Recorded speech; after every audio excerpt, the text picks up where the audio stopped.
Hi everyone. अभी recently सालार के producer विजय किरागंदुर का एक इंटरव्यू लिया गया था बॉलीवुड हंगामा के द्वारा, जहां पर विजय किरागंदुर को सालार से रिलेटेड बहुत सारे सवाल पूछे गए और विजय किरागंदुर ने उन सवालों का बहुत ही जबरदस्त जवाब दिए हैं। आज के इस वीडियो में मैं आपको इसी चीज के बारे में पूरे डिटेल में बताऊंगा।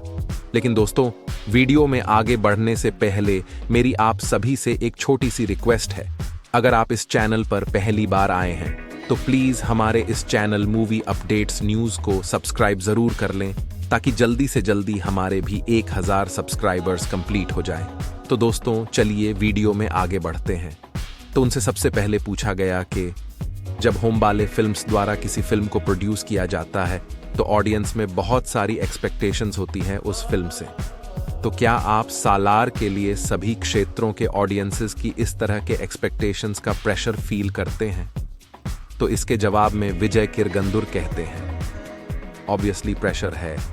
कोविड के बाद KGF चैप्टर 2 पहली फिल्म थी जिसने 400 करोड़ रुपए का आंकड़ा पार किया। तो अब हर चीज की तुलना KGF से की जाती है। लोग सालार के डायलॉग्स और सीन्स की तुलना KGF से करने लगे। इसलिए मुझे लगता है अगले कुछ वर्षों में हम जो भी फिल्म्स लेकर आएंगे उसमें KGF के साथ तुलना अपरिहार्य होगी। तो हाँ, प्रेशर तो है, लेकिन हमें ये भी विश्वास है कि सालार ने बहुत अच्छा शेप लिया है और ये बॉक्स ऑफिस पर भी बहुत अच्छा करेगा। फिर उनसे दूसरा सवाल पूछा गया कि सिर्फ KGF ही नहीं, बल्कि लोग सालार की तुलना प्रशांत नील की पहली फिल्म उग्रम से भी कर रहे हैं और ये भी कहा जा रहा है कि सालार उसी का रीमेक है। तो इसका जवाब देते हुए विजय किरागंदुर ने बताया कि प्रशांत नील उग्रम और KGF दोनों के क्रिएटर हैं। वो जानते हैं कि हर बार ऑडियंस को एक डिफरेंट प्रोडक्ट कैसे देना है, इसलिए उग्रम रूमर्स में कोई सच्चाई नहीं है। जी हाँ दोस्तों, प्रोड्यूसर विजय किरागंदुर ने ये क्लियरली बता दिया कि सालार उग्रम का रीमेक नहीं है। ये एक फ्रेश स्टोरी है जो कि प्रशांत नील ने स्पेशली प्रभास के लिए ही लिखे थे।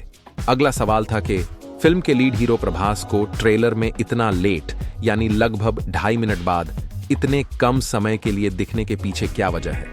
तो इसके जवाब में विजय किरागंदुर बताते हैं कि यूजुअली ट्रेलर्स को इस तरह से काटा जाता है कि किसी को कहानी बताने की जरूरत नहीं पड़ती, इसलिए हम मेन टैलेंट पर फोकस करते हैं। इसलिए हम हीरो, एक्शन सीक्वेंसेस आदि को अधिक दिखाते हैं। सालार के साथ प्रशांत चाहते थे कि लोग कहानी को समझें और कहानी कैसे बनाई जाती है ये समझें। उन्होंने अदर कैरेक्टर्स पर जोर दिया। अगर आप भी KGF चैप्टर 2 का ट्रेलर देखेंगे तो उसमें संजय दत्त और रवीना टंडन होने के कारण लोगों का ध्यान ही नहीं गया कि यश कितने लास्ट वाले पार्ट में आता है। प्रशांत यही करते हैं, वो हीरो को अनवेल करने से पहले अदर कैरेक्टर्स पर फोकस करते हैं। इसके बाद विजय से पूछा गया कि यश या अल्लू अर्जुन से बहुत पहले Prabhas first pen India star बन गए। पिछले कुछ समय से उनकी फिल्में अच्छा परफॉर्म नहीं कर रही हैं। क्या इस बात से आपको वरी फील होती है? विजय किरागंदुर ने इस सवाल का भी क्या जबरदस्त जवाब दिया दोस्तों।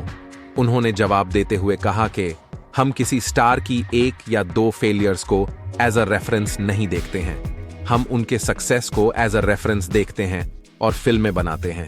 यानी विजय कहते हैं कि हम उनके स्टारडम, उनकी एक्टिंग और उनमें जो काबिलियत है उसे देखते हैं और फिल्में बनाते हैं। हमें उम्मीद है कि सालार ब्लॉकबस्टर बनेगी। उनकी पिछले कुछ फिल्में भले ही ना चली हों, लेकिन फर्स्ट डे फिगर्स पर नजर डालें। इंडिया में किसी को उस तरह की ओपनिंग नहीं मिली जैसी प्रभास सर की फिल्मों को मिलती है।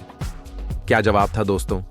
ऐसे होते हैं एक अच्छे प्रोड्यूसर, एक अच्छे डायरेक्टर। ये खासियत होती है उनमें एक स्टार को जानने की, उनको परखने की। सल्यूट है दोस्तों प्रशांत नील को और प्रोड्यूसर्स को। दोस्तों, इसके बाद विजय को पूछा गया कि डंकी और एक्वामैन 21 दिसंबर को रिलीज हो रही है, जबकि सालार 22 दिसंबर को रिलीज हो रही है। कहा जा रहा है कि एस्ट्रोलॉजिकल रीजन से 22 दिसंबर को रिलीज करने का फैसला लिया गया। क्या ये सच है?